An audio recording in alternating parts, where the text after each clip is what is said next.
So thanks for joining me, Summer. You're looking fantastic this Australia Day. My pleasure. Nice to see you. I think what I'd like to sort of talk about is just what's happening with yourself and the Lioness Foundation, and you know, how you're helping to empower you know, women in a similar situation to yourself. So can you tell us all about that? So, well, I'm Summer Fox. I run the Lioness Society and started a foundation called the Lioness Foundation. So we support women in any kind of domestic trauma. So just supporting them through domestic violence, or if they've had a loss in the family, and we just basically help them. We become the heart and the voice for them when they lose it, which often happens occasionally through life. And so it's just a space where I felt it needed a lot of attention on the financial side, supporting, you know, teaching them how to create wealth, which is through Love, Luck and Wealth, for my partner Jules, and then myself, which is just mentoring, supporting, pouring love into them, making sure that they can be motivated and just feel like they're not alone. Basically, we become like a community and a tribe, and hold them and help them, you know, become the best version of themselves at the best place they can be, basically. Yeah, it's a little passion of mine. And so is that a story close to my heart. So it was lovely to meet you. Go on. Thank you. Is that the Lioness Foundation, is that primarily in Sydney, or is that Australia-wide? Well, obviously we've all had Corona and COVID, which has sort of put a spanner in the works for the society, and both the society and the foundation. But what it has done is created a portal for us to be able to, you know, reach anyone across the world, really, if we needed to. I did have a shout out from somebody who had a friend in South Africa who was in a pickle, a bit of a sticky situation, backgrounds in the police force in the UK. And I'm not qualified, I'm not a lawyer, I'm not a police officer, but I've got a lot of life experience, you know, to then point people into the right direction with a lot of support groups here in Australia. So essentially we're based in Sydney, and ideally, you know, having that contact, that human contact, is super important in times like this. But what I have learned is that, you know, it doesn't really matter where you are, because we can reach each other via, you know, one of these connections that seems to have a few troubles today, but it's pretty easy to reach people anywhere in the world. So to answer your question, long and short of it is that we are Australia-wide at the moment, essentially headquarters in Sydney. Awesome. So you're recently also involved with the Facebook group that we've been talking about, which is the Mothers and the Family Law Court. So what are your thoughts in regards to that group, and you know, your role in that group? So the Mothers of the Family Court Australia, is that correct? So first of all, thank you for inviting me to be an admin. It's a pleasure. It seems, for me, my first instincts were like, how do I protect everybody to not infiltrate the partners into the group? So I think, you know, security and safety is, you know, and you've covered that off with questions, and you've got a lot of admin sort of settings on there, which is quite impressive, because I'm like, I don't want anyone to be able to feel like they're sharing things that's going to jeopardize their court case or their safety position if they have DVO or anything in there. So that was the first concern I had.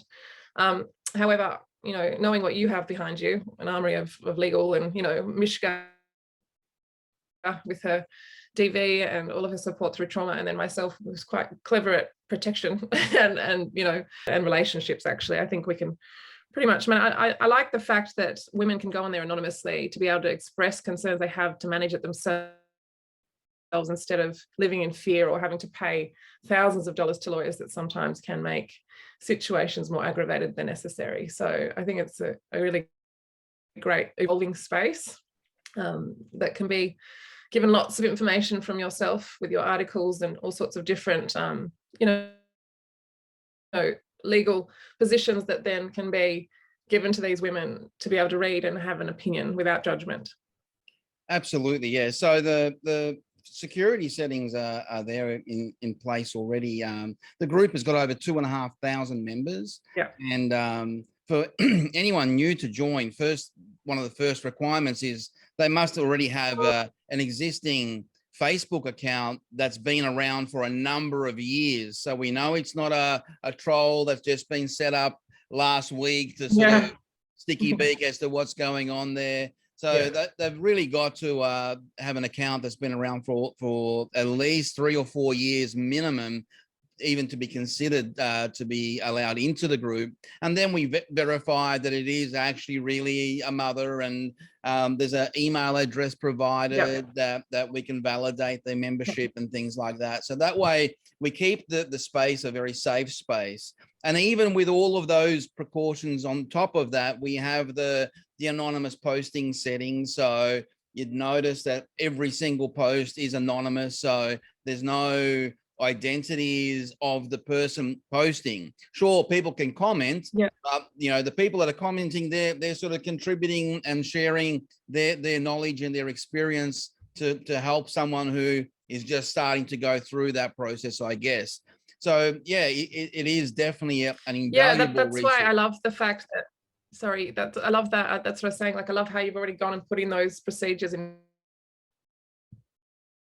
place. For mother, you kind of stress that, is this going to go into, but it's not, because it's so protected the way you've set it up. And I know as an admin, I can see that, you know, if people haven't put in answers the question, or they've started a Facebook account last week, or, you know, they've got no other groups in common, you just leave it as a flag and pass it on to you to investigate. But yes, yeah, so it's brilliant. So I think it's going to be a good space. Thank you. And then we've also integrated that with FLAST now. So the mothers in the Facebook group can engage in the FLAST platform itself. And obviously this year we've made a bit of a change in our format in FLAST. So instead of all written, we're moving to this, what we're doing now, this video format, which is providing people sort of, I guess, that engagement and analysis of cases, not just, you know, leaving it for them to read and hopefully understand. And the feedback so far has been quite good in the analysis of those cases.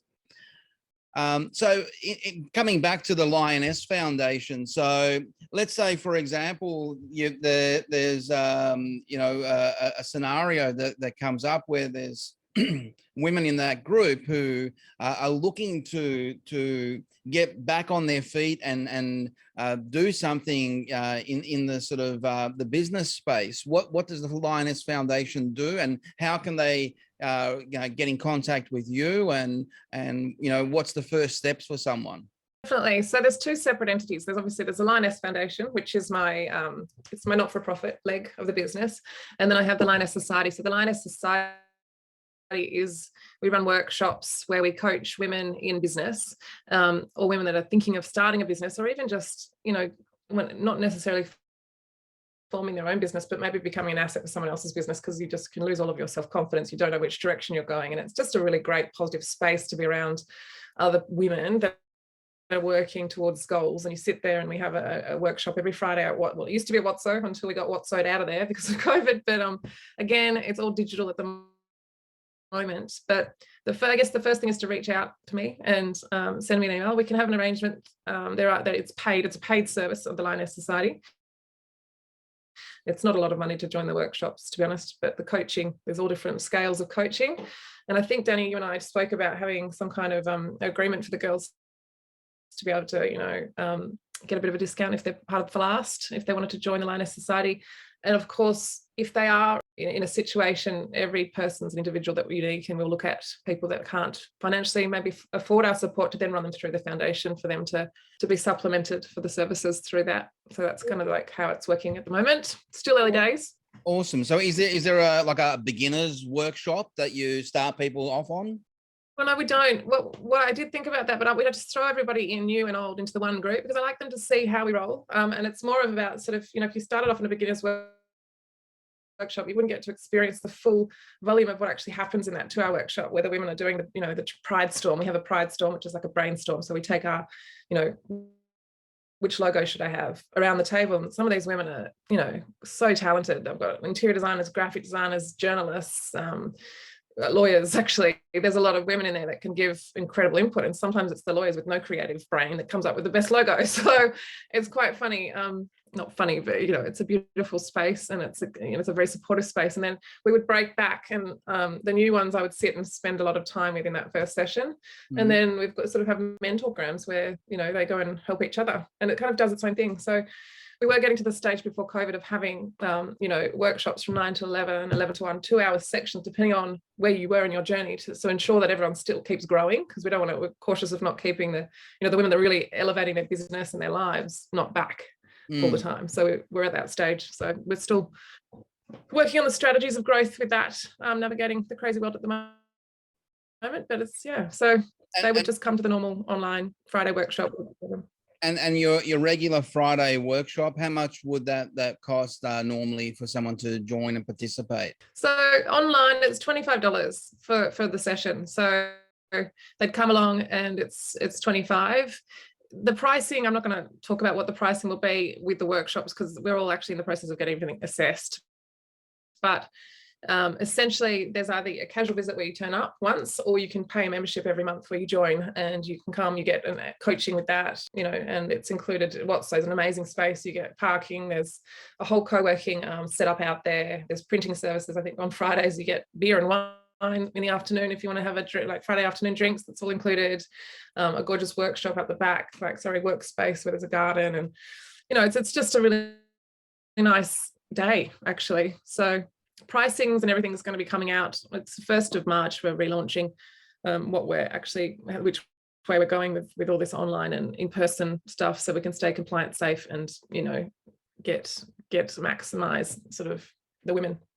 Yeah, and so that's with the society and the foundation working together, they're helping women. So generally speaking, you're talking about what we're talking about in our scenario here is, I guess, women who have gone through a situation where they have been married and have I guess, or been in a relationship that's a long-term relationship, and now that relationship has ended, they're looking at ways that they can recover, I guess, and live the lifestyle that they enjoyed previously, and perhaps even more than what they ever enjoyed before. And so the whole purpose of the foundation is, if I'm understanding correctly, it's a group of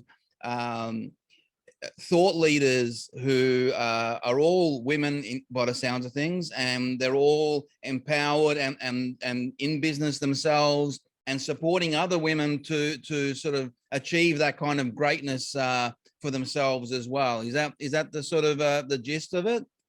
Yeah, definitely. It's all women together. I mean, some women now, they're not all divorced. Some of them are, some of them aren't.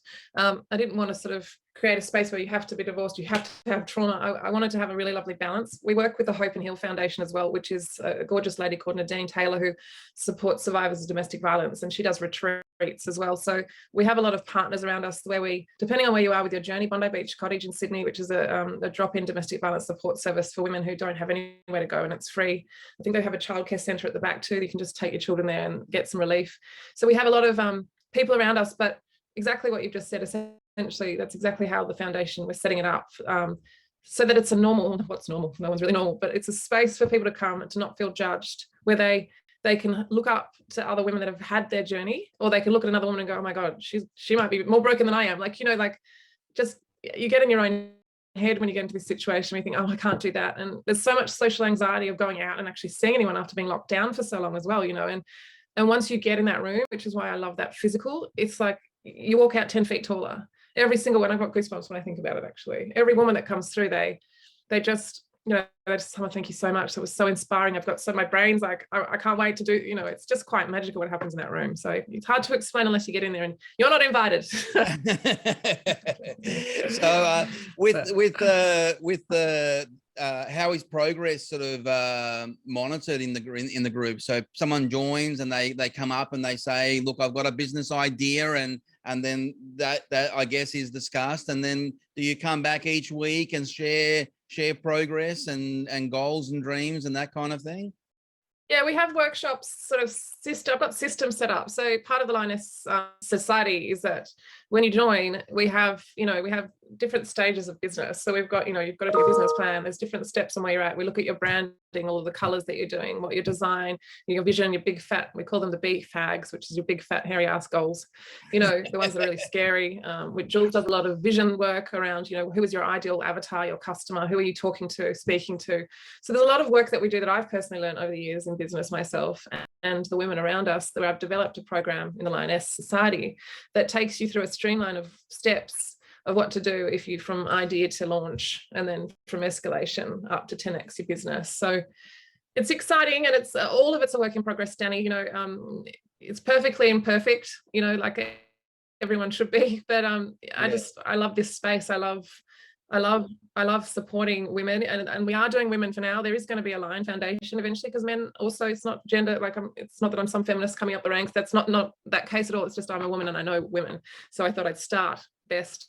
I'll put my hand up to join that one. And then maybe Danny, you can help run the Lion. Yeah, definitely. So,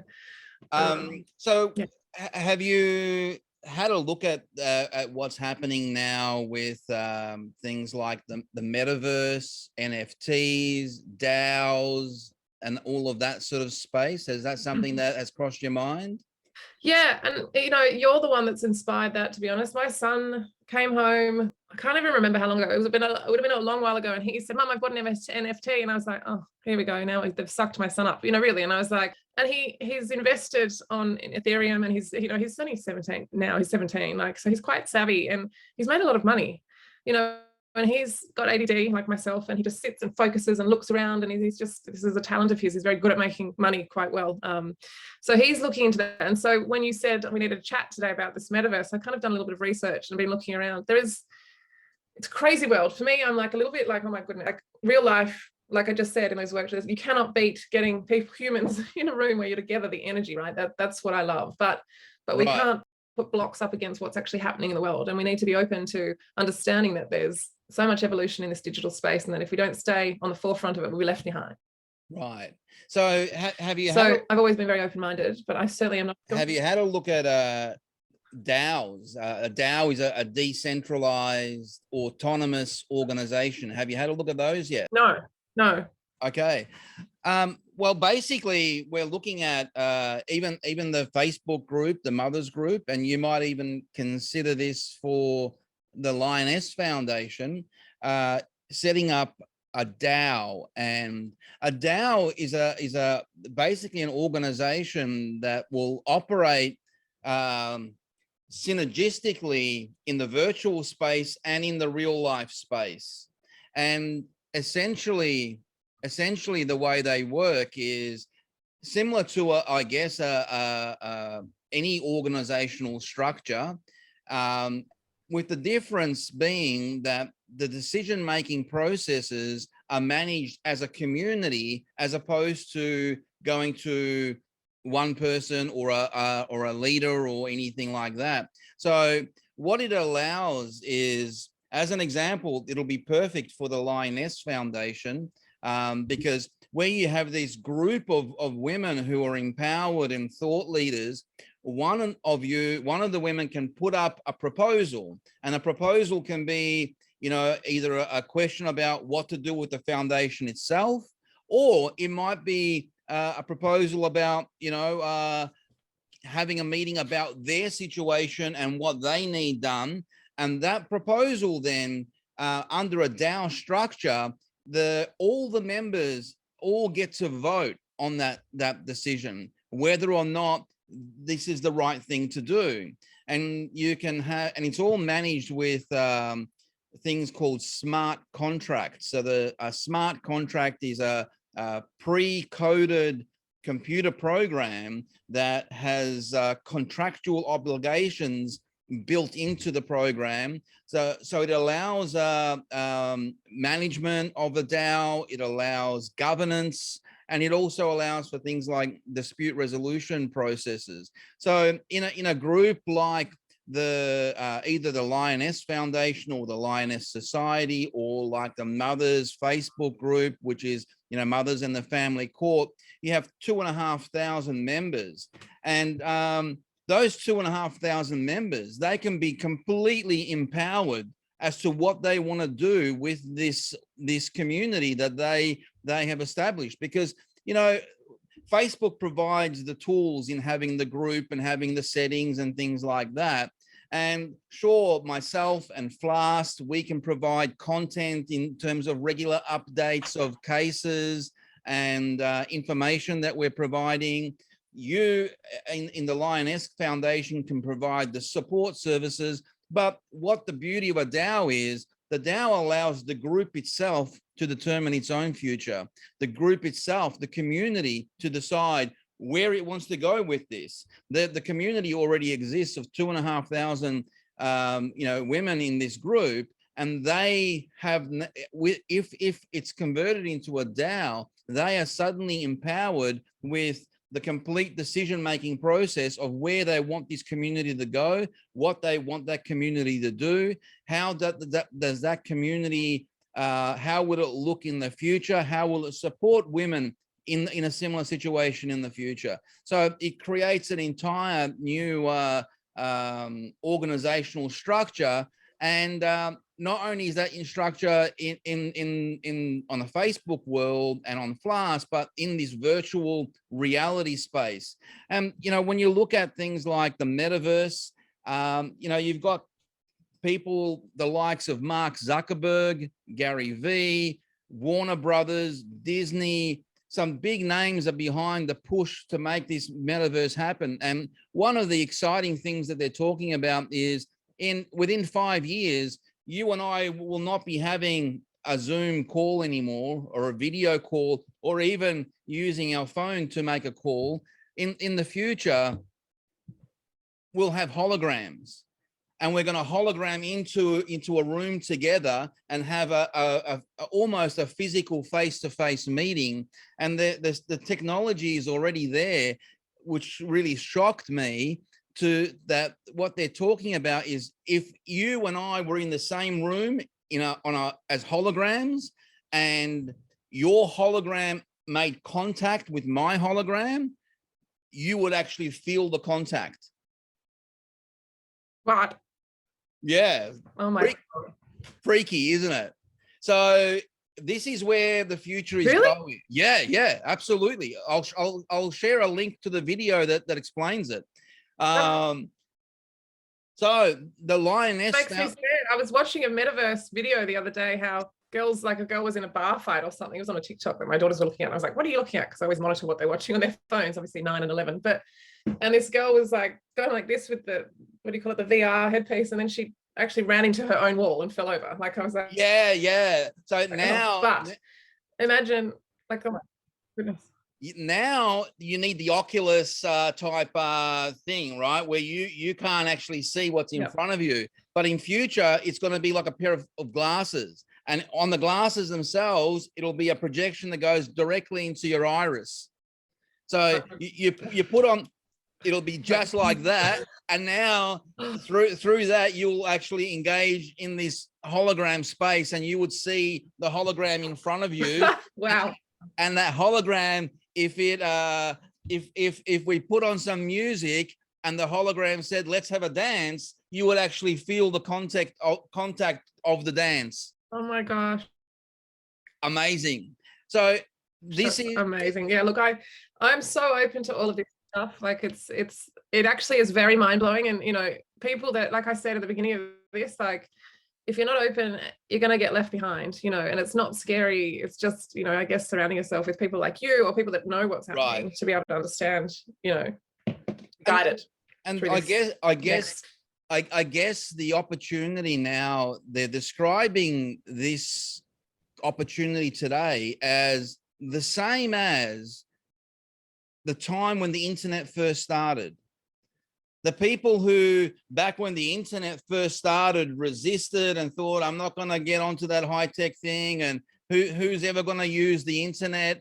Those people were all left behind. And we're in a similar space right now, because they're calling this Web 3.0. So Web 1.0 was purely text and hyperlinks. Web 2.0 is your whole social media space, the video, the images and things like that.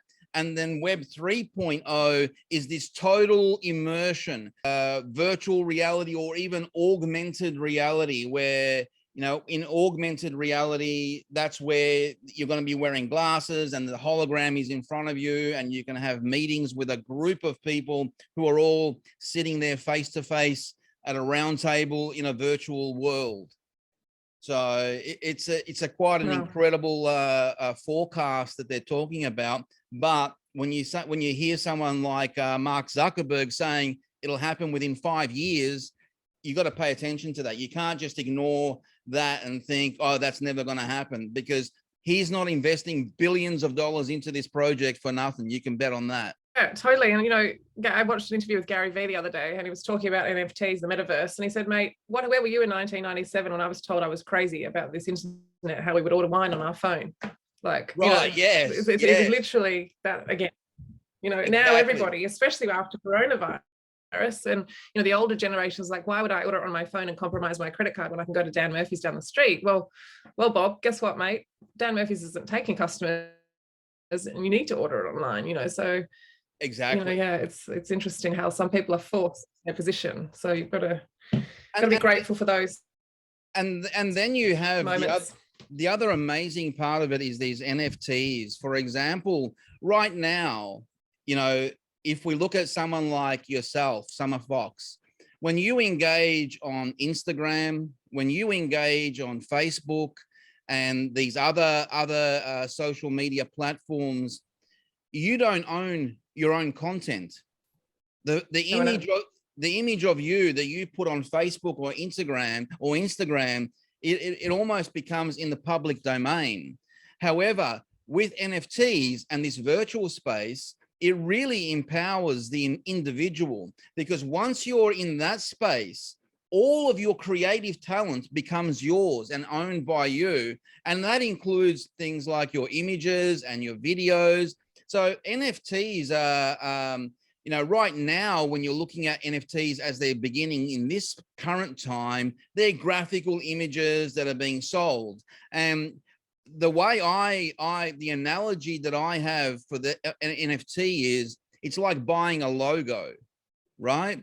There's a graphical image, and if you want to have some recognition that you have this image associated with you, and you own the digital rights to that image, then this is why you have NFTs taking off right now, because it gives you a branding position in terms of the NFTs that you purchase define some way your character or the type of person that you are.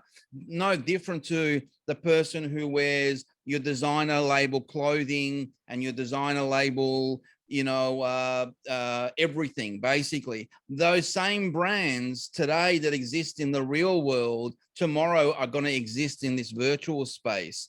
You've got the likes of Nike having NFT shoes that you can buy and wear as part of your avatar character online, right? So all of the current brand names are moving into this space. But more importantly, if you've got artists, if you've got talented individuals who produce music or art or any creative thing that is unique in some way, that can be converted into an NFT. And actually, when it's sold in this virtual space as an NFT, you get rights to it in perpetuity, forever. So, for example, if an image of you is converted into a digital graphic that's sold as an NFT, hypothetically, and down the years, if that's sold and resold, every time it sells, you as the original owner of that artwork, you get paid for it again and again every single time, especially as it appreciates in value. So the rewards for human endeavor and human achievement in the individual is is where the NFTs and this Web 3.0 is going to really separate everybody, because right now people are stuck in this space where unless you're a part of a corporation, it's the corporations who had all the branding and all of that image now, and all of the imaging and the build up of this whole influencer type position in social media today. All these people who are calling themselves influencers, once they move into the virtual space, now they become their own brand. They can have a DAO, for example, and I'll come back to DAOs. Like, as an example, your son or your daughter, if they created a DAO for themselves, and then they, as part of their DAO, they put up their own business ideas, their own, their own entrepreneurial visions that they have, and they promoted it as a DAO, it suddenly allows investors to come in and have a look at this idea and say, wow, this is a 17-year-old kid with this idea. Why not invest in this kid? Why not buy tokens in his DAO and help him achieve, give him the initial capital funding to achieve whatever he wants to achieve, if you like that, the plan and the dream and the vision that that person has. So, the opportunity. Incredible. Where was this 30 years ago, Danny? Like, the amount of ideas I've come up with that, car seats with side, but, so many things that I wish I had either the money or the connections from when I was probably 8 years old to now. I'm not going to tell, I'm only 28 to 42, which is what I am today, is like, that's so, like, thank you so much for explaining it. Like, my mind is blown even more. Like, all of my children are entrepreneurs. My 9-year-old creates the most incredible artwork. Like, she's so talented, and she's absolutely hilarious. Like, she's going to be something. She's an actress or something. She's just, her brain works so fast, so quick-witted, to know that there's some form of protection, there's some form of, ability to have a space where other people can contribute, right, and find that diamond in the rough anywhere in the world. I love that. And this is what makes the IMREAL.LIFE platform, the new platform that we're developing, so special, because the IMREAL.LIFE platform is a platform that says, okay, in order to be a member of this platform, first of all, you have to be a human being. You have to be a real person. And so none of these AI bots, none of these algorithms. I mean, I'm not sure if you're aware, but I'll tell you now, if you're on Facebook, every action that you have on Facebook is being monitored by algorithms that track your activity. And these algorithms are using a technology it's basically predictive algorithms. They try and predict how you will react to a certain situation. And every time they get it right, they sort of refine their process. Every time the algorithm gets your reaction wrong, it refines until it understands you personally.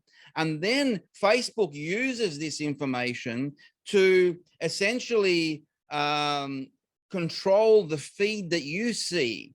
So this is why you had situations like during the US Trump election, where there were complaints about social media influencing the outcome of an election, because the algorithms, they're so powerful that they can control public opinion, how powerfully they're being used. And I was talking with a Metaverse developer out of Singapore a few weeks ago. And this developer in Singapore, they're using artificial intelligence. So they've got a machine learning artificial intelligence computer system that its sole function, it's being programmed by professors in neuroscience. And neuroscience is really the science about the human mind, how it works, how we think, what motivates us, what frightens us. All of those things are all part of neuroscience. You have professors in neuroscience feeding this AI machine information about how people think. And then they unleash this AI machine onto the internet, into social media, where it analyzes all of our activity, how we think, and then they use that information to exploit us as human beings. The difference in the IMREAL.LIFE platform is the platform is guaranteed to be free of any algorithms, any AI tracking or anything like that. So it means people are free to engage in that space, comfort, knowing that they're not being tracked and they're not being exploited in that area. But the beautiful part of that is once that space engages into the metaverse, once you have IMREAL.LIFE, which is real people engaging with that metaverse, that virtual reality, if someone from IMREAL.LIFE is engaging in that space, anyone in that virtual space knows that you're dealing with a real person, a human being, and that creative talent that's coming through that is from a real person. And the advantage of that is what I just said before, that if you have a DAO that's set up for an individual person, that DAO can be something that they can use to attract people to them, to, you know, highlight their visions, highlight their passions, highlight their, you know, their business ideas, their entrepreneurial vision of the future, and their goals and dreams. And if people want to have a look at that and say, hell yeah, I'm going to invest in that, it's a great idea, they can do that. And that money doesn't go to anyone but the person who has got the idea. So it's completely directed exactly to the target that that's required. Yeah, I love it. Yeah, it's mind-blowing. All right, so look, we've been at it for a little while here. Did you want to ask me any questions, or did you have any? Well, I've got 1,000. I've got 1,000 questions, but you know, like I said to you before we sort of pushed record on this session, I've just been on a holiday for the first time in a very, very long time. So, and I have also recovered from COVID. So then I'm just sitting here in awe. Look, I have a lot of questions, but perhaps we could do another Zoom call around the questions where we can have answers, and then we can provide Ben with more value that we can then share as well, because I'm sure there's going to be lots of people watching this that will have questions themselves too, you know, and you could maybe even do it live so you can answer questions for people when they're on, you know. Yeah. But look, I'm just excited about everything. I'm excited that your path crossed with mine and Mishka's, you know, everything happens for a reason. I truly believe that. I'm grateful for my ability to be quite tech savvy. I'm grateful for, you know, having 3 children that are growing up through this, you know, massive shift in the way that we do life. But having the fact that we have real connections, real people, that's, you know, the key is to keep that alive as well, alongside of all of this fancy hologram. That's like, exactly, you know, so no, that sounds amazing, Danny. You're so clever. Thank you. Thank you. All right. Well, we'll wrap it up for today. And I agree with you. I'm very open to the idea of us having, you know, additional Zoom sessions where we can go over questions and do a Q&A type situation. And maybe you can even invite some of the members of the Lioness Society into the next one as well. I know there's a lot of, you know, I always promote, take an opportunity if you're asked, and when you're there, make sure you sing your song and tell people what you do and be proud, because you never know who wants to hear it, see it, or need it on the time, you know. So I think, you know, like you said, having these videos is so important to be able to inspire and empower anyone that needs to hear it, you know. So yes. Amazing. Thank you so much for your time this morning.